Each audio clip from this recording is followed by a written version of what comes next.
challenge them with a new set of presuppositions and of how to view the world, the physical versus spiritual. So they've really broken it down into two different categories, where we live in a Western world where everything has to be defined by science. Where it's leading us to a meaning crisis, which on the other side is the spiritual, which today is not taken very seriously. It's very subjective, it's very mystical, it's not verifiable in the lab, therefore that has no meaning. So on both sides, we're hitting it like a conundrum of just a full-blown meaning crisis here in the West.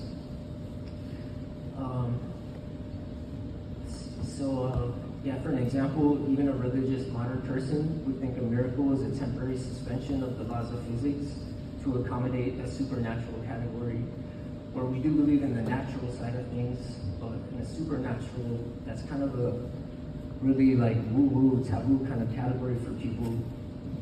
For an example though, for Orthodoxy, there's a miracle icon on the island of Oahu in Hawaii.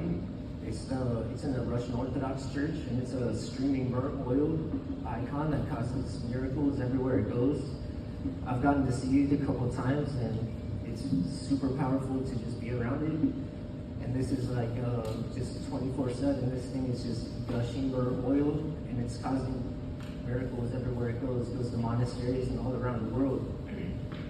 My little brother's passed away about 6 years ago, and his godmother was showing me a video of it, and I kind of like started crying, you know? Another one is last January in Ethiopia.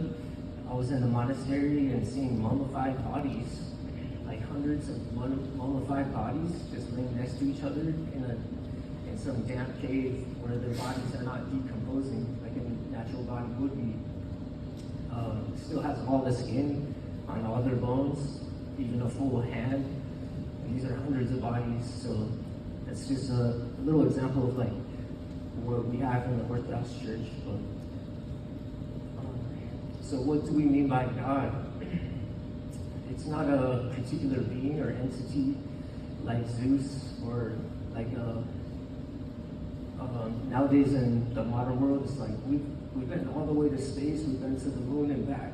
We've never seen the bearded man in the sky. Like, where's God? You'll hear atheists all the time, like, show me God, and then I'll leave. But what we mean by God is not that.